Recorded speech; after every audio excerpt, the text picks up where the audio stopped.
Juste pour partir sur quelques questions de base pour Ouais, commencer. d'accord. Saskia, qui es-tu déjà? Alors, je suis une bruxelloise qui a signé en France il y a un peu plus de 2 ans, qui fait de la chanson, qui compose et qui est en train de finir son premier album. Ah, la bonne nouvelle.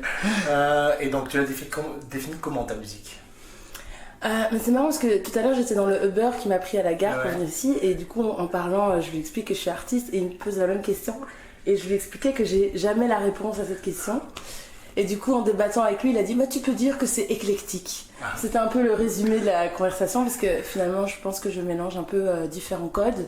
Je pourrais peut-être me mettre dans la pop si on a vraiment besoin un peu de m'identifier dans le milieu, au niveau des codes qu'on a, je dirais de la pop, mais comme pour moi la musique est en constante mouvance, c'est un peu à chaque fois des mélanges, des influences un peu diverses à droite à gauche, et donc ça donne un peu ce que ça donne, mais voilà, genre j'ai... Y a pas de case, quoi. Il n'y a pas vraiment de case, je sais que des fois j'aime bien la trap, alors je vais faire une batterie trap, mais avec un piano, avec des accords un peu pop, enfin tu vois, ça dépend. Tu t'amuses, quoi. Ouais, exactement, en fait au final je m'amuse, voilà, c'est ça. Donc là, tu as sorti l'EP l'année dernière, Quand je vois l'humain. Ouais, Donc tu viens de parler d'un premier album. ouais. Est-ce que tu peux nous en dire plus? Ben, je peux t'en dire plus, je peux dire que c'est mon premier. Je peux dire que j'en suis très fière. C'est Franchement. vrai? Ouais, Ouais. je suis très contente. Si je dois un peu comparer avec le premier projet que j'ai sorti, c'est un peu plus osé parce que je me suis un peu plus trouvée avec le temps. Ouais. Vraiment, le premier, c'était mon tout premier petit bébé, un peu timide, un peu. Là où ici, sur ce projet-là, je m'assume un peu plus, je me suis un peu plus trouvée, même si j'estime qu'on se cherche continuellement. Mais Ouais. je me suis plus trouvée, j'ai plus osé et m'affirmer dans ce que j'aime et dans ce que je fais. Alors en quoi? Sur l'écriture, sur les sonorités? Les deux, Les deux. l'écriture et la production musicale, ouais. Et de quoi ça va parler? Ah, ça, il faudra écouter. J'ai pas envie de spoil. D'accord, ok. Parce que donc l'EP précédent, il touchait quand même à des sujets variés Ouais. et engagés. Ouais, il y avait quand même de l'engagement, en effet. Bon, je Mais pense c'était pas surtout à la voulu, chanson, hein. à la chanson de la mer, qui est, Ouais. qui est vraiment, Qui vraiment fait très belle référence, et ouais. qui est quand Merci. même plutôt engagée. Donc c'est pour le coup. Donc on se dit, est-ce qu'elle va continuer sur cette voie-là ou pas? Ouais, c'est ça. Mais je me mets pas vraiment de conditions. Quand j'écris, je me dis pas, là, je vais faire un truc engagé. Ça vient un peu, si ça vient, si ça vient pas. Tu vois, si demain, je veux faire un album et que je suis en rupture amoureuse et que je dois faire 10 chansons sur la peine de cœur, je le ferai, tu vois.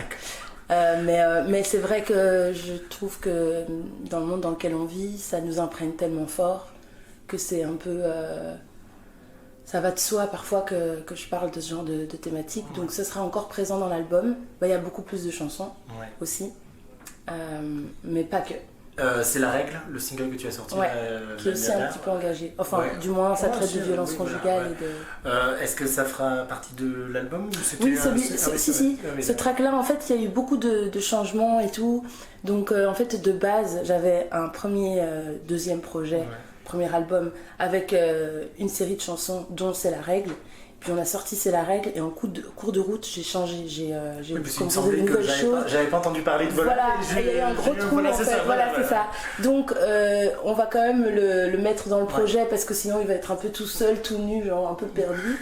Donc je le mets dedans, mais il y a quand même eu un grand cap entre ce single sorti en septembre et les prochains sons qui sont dans l'album. Qu'est-ce qui s'est passé alors pour avoir changer le projet comme ça en cours de route? En fait, j'avais des idées dans ma tête et j'étais assez frustrée que j'arrivais pas à les réaliser comme je voulais. Ouais. Et donc, à un moment donné, j'ai trouvé la solution qui s'appelle Elvin Galland, qui est celui qui produit mon projet avec moi, qui en fait est venu m'aider en cours de route. Et du coup, on a tout refait ensemble. Et j'étais super contente, ça a pris du temps, mais je me disais, voilà, là, j'ai enfin l'idée que j'avais dans ma tête, que j'arrivais pas à réaliser. Et donc, du coup, ça prend du temps parce qu'il faut travailler, il faut refaire, il faut se remettre en question et tout ça. Alors, juste une question, avant, tu faisais tout toute seule ou tu étais Ouais. accompagnée d'autres personnes? J'étais accompagnée d'autres personnes. Alors, moi, D'accord. j'estime que je compose avec mon piano Ouais. en première étape. Ensuite, la deuxième étape, c'est que je décide de pousser plus ou moins le morceau dans une production musicale, que je fais aussi, avec mes compétences limitées. Ouais. Et donc, c'est là qu'après, je m'accompagne au premier projet avec différentes personnes, au second, juste avec Elvin Galland, où lui va vraiment, avec ses compétences beaucoup plus professionnelles et élevées, venir faire un peu l'extension de ce que moi j'ai commencé. Et puis il va apporter une certaine harmonie peut-être sur le... Une homogénéité aussi, du coup, ça. une patte qu'on construit à deux, mais il y a aussi la sienne, du coup, forcément, que j'aime beaucoup d'ailleurs, et voilà.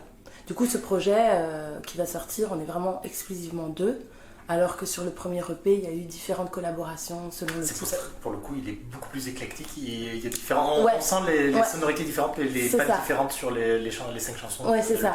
Ouais. Déjà tu viens de me parler du processus créatif, donc c'est très bien. Oui, je parle beaucoup en fait. Non, mais au contraste. Alors, comme j'ai fait un Mathieu Sakali juste avant, ce matin j'ai assisté à une conférence sur la santé mentale, pour les artistes, enfin tout le monde, les indépendants, etc. Histoire de voir comment ça se passe, parce qu'il semblerait que le milieu de la musique soit assez toxique, ce qu'il en est ressorti. Déjà, est-ce que ça va? Et est-ce que tu es bien entouré? Et où bien aidé? Écoute, je peux dire qu'aujourd'hui ça a été, mais c'est vrai que ça a été un long chemin pour que ça aille comme ça va aujourd'hui. Et tu as raison, c'est un peu toxique. Je pense pas qu'on a le palmarès de la toxicité. Je pense que dans chaque milieu professionnel, il peut y avoir la toxicité en tout milieu confondu. C'est vrai que dans la musique, il y a l'élément de l'ego qui est très présent. Donc il y a très vite de la frustration, de la vexation. Ça a été compliqué pour moi à gérer. Ça a aussi été compliqué de se comprendre parce qu'on est une équipe avec des attentes qui sont différentes parfois, des visions des choses qui sont pas pareilles, et donc on doit être dans le dialogue. Moi je suis en Belgique, mon label est en France, donc il y a la distance, il y a eu le Covid, c'est tous des trucs qui n'ont pas aidé. Et je pourrais dire qu'en effet c'est assez angoissant. Mais comme dans n'importe quel milieu et n'importe qui, en grandissant, on commence à capter, ah ok, là je faisais comme ça, maintenant je fais comme ça, j'apprends à dealer ci, j'apprends à dealer ça, et petit à petit on se retrouve, on se recrée un équilibre, quoi. Est-ce que tu y réfléchis souvent, ou c'est à un moment donné, c'est les autres gens qui te disent, bon là Saskia, calme-toi doucement, ça va pas, pose-toi et réfléchis? Est-ce que c'est toi qui arrives à avoir tes propres warnings en te disant, bon là il faut que je me pose? Maintenant j'ai mes propres warnings, mais j'ai été, il y a un petit temps, je dirais peut-être il y a 6 mois de ça, j'ai été beaucoup aidée par Elvin, où justement je me sentais complètement dépourvue de solutions, de façon de gérer le truc, parce que comme tout est au centre de moi, j'ai pas de management par exemple, je le fais encore moi pour l'instant. J'avais du mal à accepter le rôle que j'avais, que je devais être celle qui tranche, je devais être celle qui allait faire fâcher des personnes, moi qui ai toujours voulu contenter, plaire, que tout se passe bien. Là ça a été compliqué d'avoir un peu l'étiquette chieuse et de l'accepter, et Elvin m'a beaucoup aidée en fait. Est-ce que c'est déjà être chieuse? Non, non, ça c'est parce que c'est le patriarcat. Voilà. Un homme est perfectionniste, une meuf est chiante. Évidemment. Mais donc, du coup, voilà, c'est tout ça un peu. Et c'est vrai que, pareil, au niveau du machisme, comme dans tout milieu, il y en a aussi. C'est un milieu quand même beaucoup de mecs. Il y a beaucoup de mecs. Et qui prennent des décisions. Et qui prennent des décisions et qui n'écoutent pas forcément. Et à côté de ça, il y a aussi plein de mecs merveilleux qui sont géniaux. Et donc, il ne faut pas du tout mettre ça dans un sac. Mais voilà, c'est pas facile en tant que meuf parfois. Et là, je peux dire aujourd'hui que je suis quand même bien entourée. Ouais, ok, bon, c'est déjà pour savoir. Non, parce qu'après, ils se disaient donc en effet que les artistes, les jeunes, avaient tendance à faire beaucoup plus de choses par eux-mêmes, le management, la musique, la production, les réseaux sociaux, etc. Ouais, c'est de plus en plus autodidacte. Voilà, et ça prend énormément de temps et d'énergie, et donc on arrive très vite au burn-out, et que, encore une fois, ils disaient, les carrières se détruisent avant d'avoir vraiment commencé. Ouais, c'est ça. Mais c'est un peu pour moi, c'est un peu le paradoxe qui perdure entre l'art et le business qui ne font pas du tout bon ménage. C'est diamétralement opposé en fait. Et les maisons de disques ont le côté business et l'artiste a le côté art. Et donc ça clash souvent. Parce que comme tu dis, peut-être un artiste, il a cette idée-là, il ne veut pas sortir quelque chose dont il n'est pas satisfait parce qu'il a ce rêve ou ce fantasme de réaliser ce qu'il veut. Ça va prendre le temps et le label va dire enfin, viens, on te met avec truc et machin, et c'est bon, c'est plié, à l'ego, il faut faire sortir la musique parce qu'on doit générer du contenu, etc. Voilà, c'est ça. Et c'est vrai qu'à l'heure d'aujourd'hui, c'est très difficile pour moi d'être un artiste qui doit répondre aux demandes qu'on lui... aux objectifs qu'on lui demande Je pense notamment aux réseaux sociaux. Ouais. Avant, un artiste il pouvait être 4 ans tranquille avant de sortir un album. Il sortait un album, on l'écoutait pendant 3 ans et il faisait une tournée. Et je peux pas résumer ça à ça. Oui. Mais aujourd'hui, par contre, tu dois être sur les réseaux, tu dois mettre du contenu tout le temps, tu dois préparer tes promos, faire tes concerts, être là, être dans l'actualité, suivre la trend de machin, de trucs. Et en fait, c'est beaucoup trop d'infos et c'est surtout très difficile de gérer toute seule ça. Tu vois. Donc c'est vrai que parfois on propose de l'aide, mais parfois l'aide qu'on te propose elle ne te va pas. Et donc c'est compliqué parce que moi je sais que j'ai eu ça par exemple pour les réseaux sociaux. À un moment donné c'était compliqué pour moi de gérer ça. On m'a dit bah, écoute Saskia, on peut te proposer quelqu'un qui fait ton community management par exemple. Mais ça ne marchait pas parce que du coup c'était pas moi. Et c'était pas la façon, j'écris pas comme ça, je fais pas ce contenu-là, c'est fake. Et je pense que le public est très sensible à l'authenticité. Tu penses qu'il l'a vu? Il l'a repris? Ah non, parce que du coup ça ne s'est pas fait. Enfin, tout pile avant que ça se fasse, j'ai dit non, ça va pas le faire. Okay. Donc ça ne s'est pas fait, mais je suis convaincue que si ça s'était fait, les gens l'auraient senti. Ouais.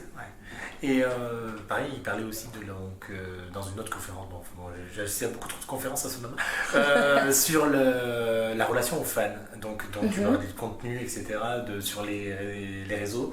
Est-ce que tu as un réseau privilégié et est-ce que tu te sens obligé de devoir leur proposer des choses régulièrement pour éviter de disparaître?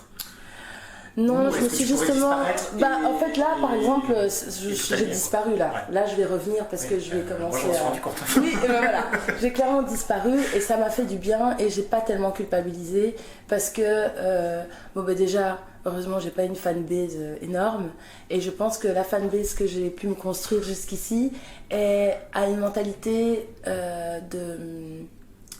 j'ai pas de haters ou de gens qui disent ouais tu nous dois quelque chose, qu'est-ce que tu fais, les DM que j'ai là maintenant c'est trop mignon, c'est juste des gens qui s'inquiètent genre est-ce que tout va bien, tu vois, donc c'est vraiment hyper bienveillant donc, mais par contre je trouve que c'est important et ça fait partie du métier que de donner des nouvelles, donc il faut aussi accepter qu'on se donne un temps de pause, c'est bien mais à un moment donné il faut revenir, d'ailleurs je vais revenir.